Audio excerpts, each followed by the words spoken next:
जय हिंद दोस्तों। आज हम लोग बात करने वाले भारत शासन अधिनियम 1919। कल इसके पहले हम जो बात किए थे, कल वाला जो वीडियो चढ़ाए थे उसमें था भारत शासन अधिनियम 1909। लेकिन जो उसमें हम बतलाए थे, जो उसके प्रावधान थे, विशेषताएं थे, उसको लेकर हम बात किए थे।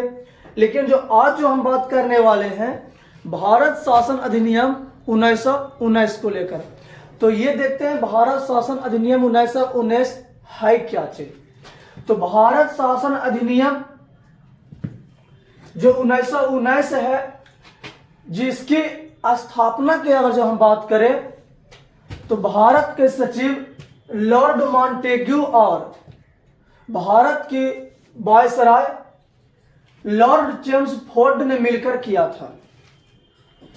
भारत शासन अधिनियम 1919 की जो स्थापना की बात करा जाए तो भारत के सचिव लॉर्ड मॉन्टेग्यू और भारत की वायसराय लॉर्ड चेम्सफोर्ड ने मिलकर किए थे इसकी स्थापना, जिस कारण से इस अधिनियम को मॉन्टेग्यू चेम्सफोर्ड के नाम से भी जाना जाता है।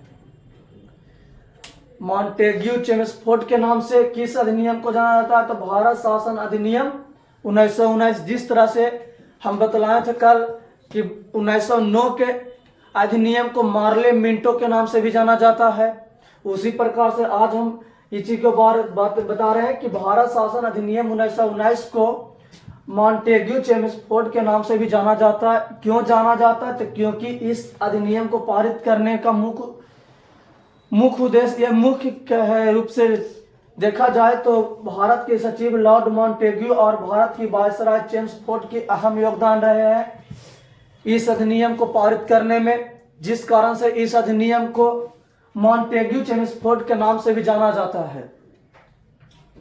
कहा जाता है दोस्तों कि जब यह अधिनियम लाया गया था 1919 के अधिनियम 1919 ईस्वी में, लेकिन जो पूर्णतः जो पारित हुए थे 1921 ईस्वी में। 1921 ईस्वी में भारत शासन अधिनियम 1919 पूर्णतः पारित हो गए थे। कहा जाता है कि जब ये अधिनियम लाया गया था तब ब्रिटेन के जो प्रधानमंत्री थे लॉर्ड जॉर्ज थे। लॉर्ड जॉर्ज ब्रिटेन के प्रधानमंत्री थे। संभवतः ये बीपीएससी में क्वेश्चन पूछा गया था कि भारत शासन अधिनियम 1919 जब लाया गया था तब तो ब्रिटेन के प्रधानमंत्री कौन थे? तो लॉर्ड जॉर्ज थे। यह अधिनियम पूर्णतः लागू कब हुआ था? 1921 ईस्वी में। इस अधिनियम को लाने का क्या है लाने का जो क्या है स्रोत जाता है वो भारत के सचिव मॉन्टेग्यू और क्या है भारत की वायसराय चेम्सफोर्ड को जाता है, जिस कारण से भारत के सचिव ने डोमेनियन का प्रदान करने की भी बात कहे थे। यह जो बात कहे थे 20 अगस्त 1917 ईस्वी को बोले थे कि भारत को डोमेनियन प्रदान किया जाएगा। अब इस अधिनियम को तो देख ले किसने लाए थे। अब इनकी देखते हैं विशेषताएं। तो इनकी जो विशेषताएं थे, पहला नंबर जिस तरह से हम बतलाए थे कि 1919 के भारत शासन अधिनियम के तहत मुस्लिमों को अलग पृथक क्षेत्र दिया गया था, उसी प्रकार से भारत शासन अधिनियम 1919 के द्वारा भी सिख, ईसाइयों, आंग्ल भारतीयों को भी पृथक निर्वाचन क्षेत्र देने की प्रावधान की बात कही गई थी। लेकिन याद रहे कि उस समय जब मुस्लिमों को लिए अलग पृथक निर्वाचन देने की बात कही जा रही थी तब इसका विरोध किए थे, लेकिन उन लोगों को कोई प्रभाव नहीं पड़ा था। लेकिन अगर जो सोचिए, अगर जो सिख के लिए, ईसाई के लिए, आंग्ल भारतीय के लिए, मुसलमानों के लिए अलग पृथक निर्वाचन के क्षेत्र दे चुके थे, अगर जो इस तरह के सबको अलग अलग मतलब प्रत्येक धर्म को या प्रत्येक कास्ट को लेकर अलग अलग हम चुनाव का पृथक निर्वाचन चुनाव का क्षेत्र दे देंगे तो प्रत्येक मतलब हर समय भारत चुनाव में ही व्यस्त रहेगा। लेकिन भारत शासन अधिनियम 1919 के द्वारा इनको भी पृथक निर्वाचन देने की व्यवस्था की गई थी। और कहा जाता है कि भारत शासन अधिनियम 1919 के द्वारा ही प्रांतों में द्वैध शासन की स्थापना की गई। वही द्वैध शासन अब है क्या चीज? द्वैध शासन मतलब एक हुआ राष्ट्र के ऊपर, राष्ट्र के तहत जो मतलब नियम कानून थे, और एक हुआ राज्य के तहत। तो बोलेंगे कि नहीं, जो अब जो केंद्र है वो केंद्र जो पूरा देश पर देखेंगे, और एक राज्य को लेकर भी देख रेख करने के लिए राज्य को भी देख रेख करने के लिए प्रावधान किया, जिसके तहत 2 विषय बनाए गए, एक आरक्षित विषय, एगो हस्तांतरित विषय। आज भी हम लोग देखते हैं भारत में 3 तरह से क्या है, 3 तरह के विषय है, एगो संवर्ती सूची, एगो राज्य सूची। इस तरह के कई सारे विषय भारत में भी 3 तरह के होते हैं, जिससे पहले भी था। तो पहले इसके तहत विषयों को 2 भाग में बांटा गया था, एगो आरक्षित विषय, एगो हस्तांतरित विषय। जिस तरह से आज 3 वो है, एगो राज्य सूची, संघ सूची, एगो संवर्ती सूची है, उसी तरह से पहले भी प्रावधान किया गया था 3 विषय के। आरक्षित विषय जो केंद्रीय विधानसभा के अधीन था, जिस तरह से आज केंद्रीय विधानसभा को लेकर इसमें समझाते हैं भी, तो केंद्रीय विधानसभा के पास था, जिसका कमान मतलब सेना हो गया, कारखाना हो गया, ये सब जो बात आते थे आरक्षित विषय के अंतर्गत आते थे। वहीं हस्तांतरित विषय की बात किया जाए तो यह प्रांतीय सूची के विषय था, और इसके अंतर्गत शिक्षा और पुस्तकालय आता था।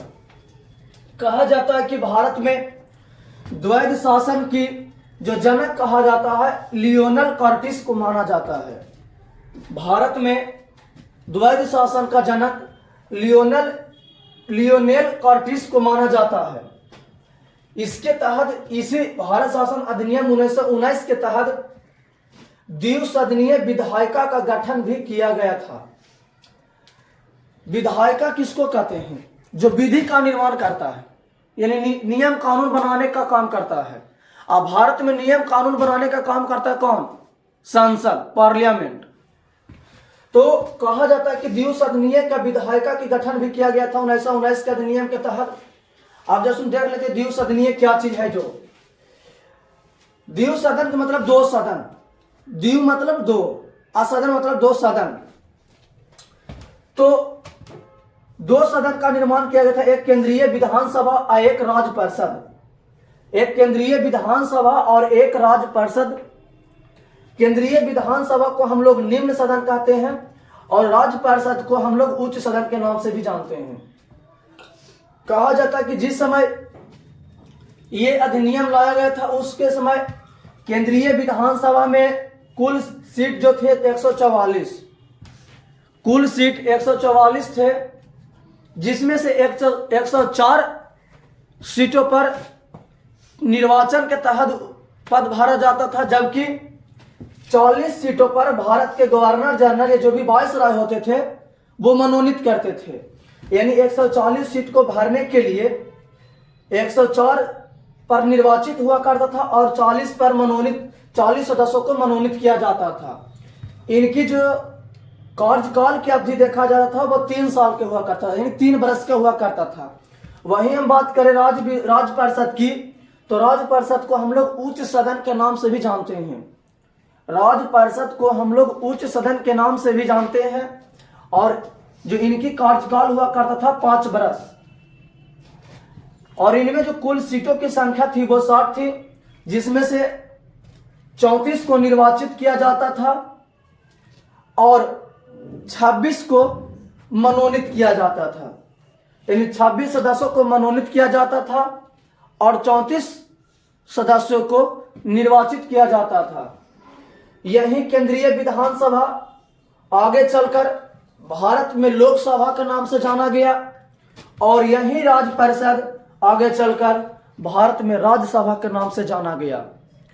जिसकी भारत में अभी जो देखा जाए वर्तमान में लोकसभा की सीटों की संख्या 543 है, जबकि वहीं भारत में राज्यसभा की सीटों की संख्या देखा जाए तो 245 है।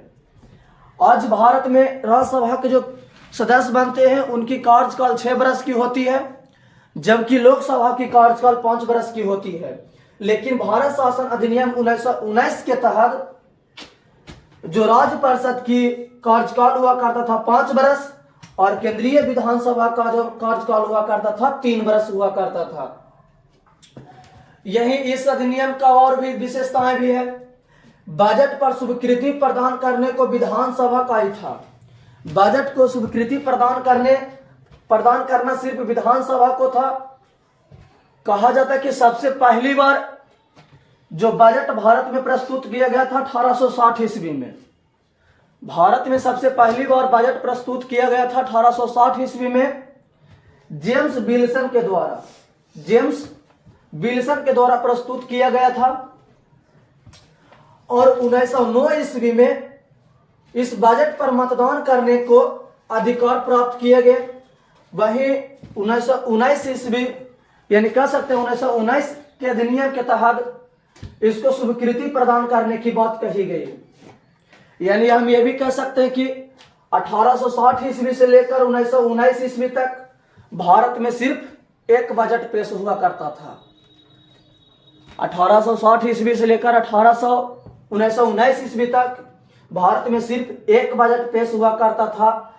लेकिन अब जो है भारत में 2 बजट पेश हुआ करता था, एक राष्ट्र लेवल पर और एक प्रांत लेवल पर। राष्ट्र का मतलब होता है देश, प्रांत का मतलब होता है राज्य। अब कोई भी राज्य अपना बजट अलग पेश करता है और भारत जो केंद्र सभा यानी केंद्र सरकार जो है अपना बजट संपूर्ण भारत के लिए अलग पेश करते हैं। वही बात किया जाए आज जो हम देख रहे हैं तो दोस्तों द्वैध शासन। तो द्वैध शासन को हम बतलाए थे कि द्वैध शासन का जनक किसे कहा जाता है, तो लियोनेल कॉर्टिस का एक पुस्तक है डायरकी नामक एक पुस्तक है जो जिसके लेखक का नाम है लियोनेल कॉर्टिस। इस पुस्तक में सिर्फ द्वैध शासन का विस्तार रूप से वर्णन किया गया है। जहां तक कि भारत शासन अधिनियम 1919 के द्वारा भारत में पहली बार प्रत्यक्ष चुनाव हुआ था।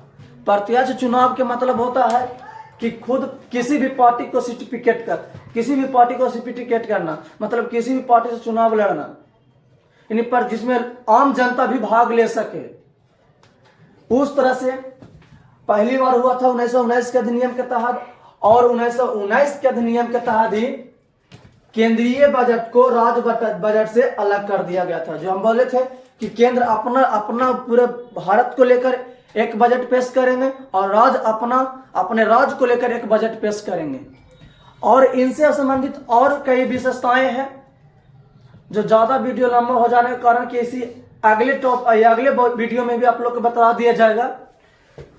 इन चीजों को अगर जो आप लोग देख लेते हैं सही भेद से, तो भारत शासन अधिनियम 1919 से किसी भी प्रकार के क्वेश्चन छूटने का संभावना कम रहता है। अगर जो इस तरह के वीडियो आप लोग को देखना चाहते हैं तो मेरा चैनल को सब्सक्राइब कीजिए और दोस्तों तक शेयर कीजिए। फिर मिलते हैं दोस्त नेक्स्ट वीडियो में। जय हिंद।